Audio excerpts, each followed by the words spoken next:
An argument between two siblings turned deadly Monday in Tehachapi. Just before noon, neighbors here on South Green Street were alarmed when they heard chaos outside the Armstrong residence. My daughter heard screaming, and it just sounded like, like a couple fighting, and so I didn't think too much of it. And then I heard the lady that was in the car trying to drive off, help, help, help, but it was like a help, like fearing for her life help. That's when a neighbor who was across the street at these apartments rushed to help a frantic woman attempting to get in her car. All I know is she was fighting to shut the door, and he was like trying to grab her out and hold the door open to get her back out.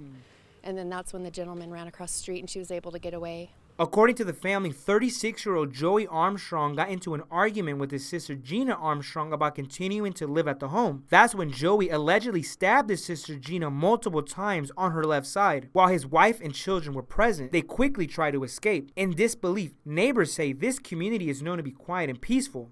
It seems like a pretty safe neighborhood, but you just never know what's going to happen when people cross the line and get crazy. And the man who rushed to help is being called a hero by one neighbor. He was coming after, and that's why they ran out after, I believe it was his wife and kids in the car that were getting away. So he did prevent, I think, worse of a massacre than what had happened.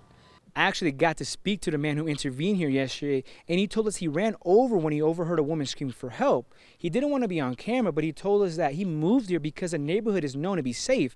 But after yesterday's events, he was so disturbed, he called a day off from work at the local jail. Reporting from Tehachapi, 17 News, Omar Perez.